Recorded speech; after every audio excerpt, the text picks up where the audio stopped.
Well, ladies and gentlemen, it looks like Black Girl Gamers, one of the other consultancy firms that's currently in the news cycle right now, is trying to take the attention away from Sweet Baby Inc. Why that is?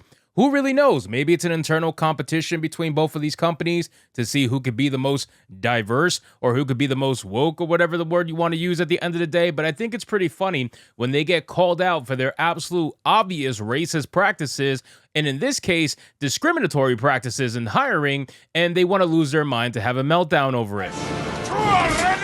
I'm on 17! I have no point to you outscoring me!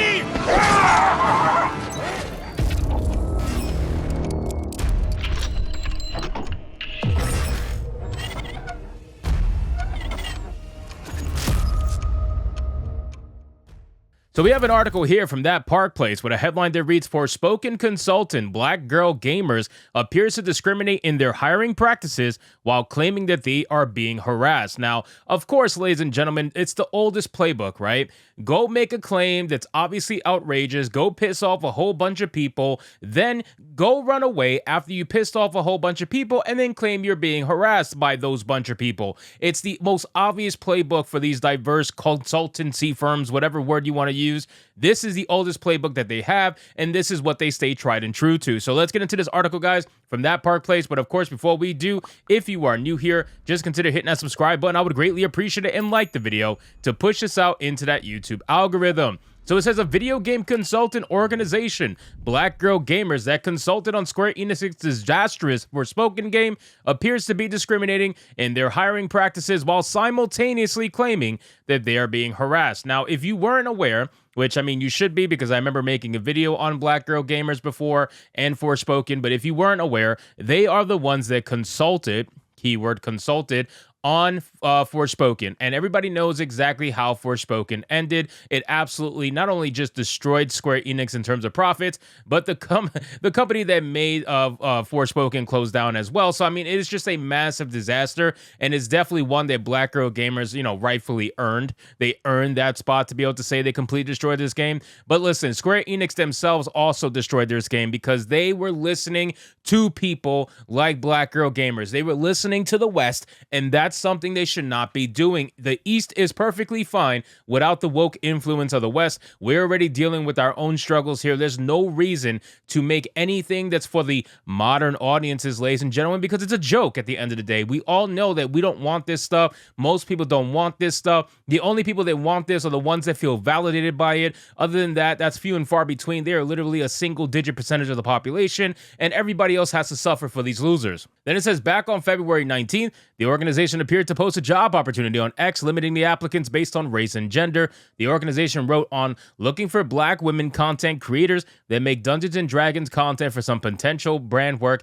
Hit us up. I wonder how many people you actually got for that. I can't imagine there's many Black females that are doing Dungeons and Dragons content. I'm sure they're out there. I just can't imagine it's so plethorable that you're going to be able to make a actual video or some sort of content out of it. I just don't see it. But here's the funny thing. They know how they can hide racism, okay? They hide racism under the guise of progressivism. That's what they do. If you are able to say you're progressive, then you also cannot be labeled as racist. It's a rule that they've put out there, and that's how they're able to be racist against everyone else except themselves. They will make it seem as if they're hiring Blacks only because it is what the company's for. The company is to increase diversity in the gaming space. So of course we only have to hire Blacks. Of course we have to discriminate against white people. Of course we're never going to hire them. That's how they do it. They make it seem as if it's progressive, but we all know it's just discriminatory and racist hiring. They're actually legally not allowed to do that. It just depends on where they are, of course. I believe Black Girl Gamers is United States, but it could be Canada. I really don't know the laws in Canada, but I gotta imagine there has to be something against this. Then it says, ironically, a little less than a month later, the organization claimed that it was being harassed while not providing any evidence. Well, that's the funny thing. They could do that. They could just go on Twitter, say they're being harassed, provide no evidence, and that's just how it goes. I mean, women have gotten used to that, right? They can make whatever claim they want and have literally zero evidence to support it, and everybody's supposed to believe them because they're a woman. It says it posted on X, the amount of harassment we've had recently due to this Gamergate 2 is not surprising. Gamers thought that the industry revolved around them and their comforts are not realizing that it doesn't. We've had emails, comments, and threats, but you know what? We're not going anywhere, the post concluded. Now, again, ladies and gentlemen, this comment right here, hilarious to me. Because I'll tell you like this. If you're trying to say, okay, that we are the ones that are dealing with the loss of our comforts, I gotta imagine it must be immensely comfortable to be able to not only make a company, found a company, but be able to work at a company where you're allowed to be whatever the hell you want in terms of racism. You're allowed to be racist. You're allowed to be discriminatory. You're allowed to do anything you want and nobody can criticize you. It must be extremely comfortable to know that you are free from all criticism because you are black. I mean, it's gotta be an extremely satisfying experience, and that's why these women do it. Let's be real. They don't care about the gaming scene, ladies and gentlemen. They don't care about being gamers. They don't care about any of that. They are race grifters. They want to utilize the gaming space to push their own narrative, and that's what they're doing. It's the same as all these other diversity consultancy firms. They get paid. They get government funding. They literally get paid to push this nonsense. Then it says, interestingly, in a post shortly after that one, the organization implied that telling it you're not being harassed is harassment. It wrote on X, you're not being harassed while simultaneously partaking in harassment is insane. As noted above, the organization consulted with Square Enix on Forspoken. Their website details just how involved the company was.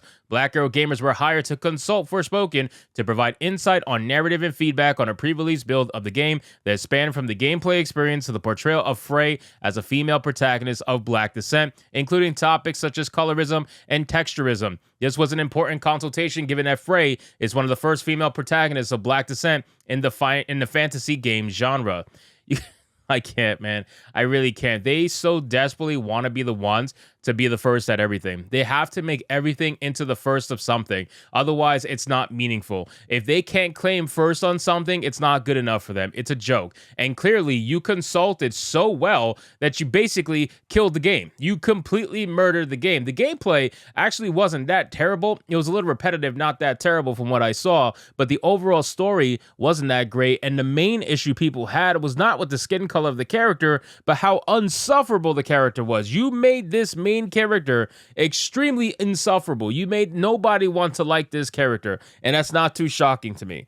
It says Square Enix president and representative director Yosuke Matsuda admitted that the game's sales were not good during the company's financial results briefing back in February 2023. He said reviews of Forspoken, which were released on January 24th of 2023, have been challenging. However, the game has also received positive feedback on its action features, including its parkour and combat capabilities, so it has yielded results that will lead to improvement of our development capabilities of other games in the future. Next, he discussed the game's sales. That said, its sales have been lackluster, and while the performance of new titles with February and March release dates will be the ultimate determinant, we see considerable downside risk to our full year of 2023 earnings. Honestly, ladies and gentlemen, if I was them, the fact that they're going to go back and improve their development capabilities, here's how you improve your development capabilities, Square Enix. You ready for this?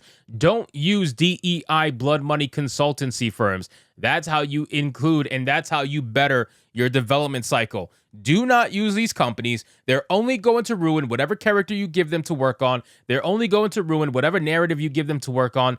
Do not utilize them because they don't know how to actually make an interesting character. All they're going to do is add as many racial stereotypes as they possibly can to this character, and in this example, make her completely unsufferable to the point where nobody can connect with her. Black people, white people, and everybody in between cannot connect with Frey because she is that unlikable. Do not use these consultancy firms. They will ruin your games, especially if you're from the East. Don't do it. There's a reason why people like Eastern games to begin with. It's because it's not like the West, and the moment you start making it like the West, you're actually going to lose customers and not gain customers. So anyway, guys, thank you so much for watching this video. I hope you did enjoy it. If you did, consider leaving me a subscribe. I would greatly appreciate it. Don't forget to like the video, comment, let me know what you thought, and I'll see you guys on the next one. Hypnotic out. 19!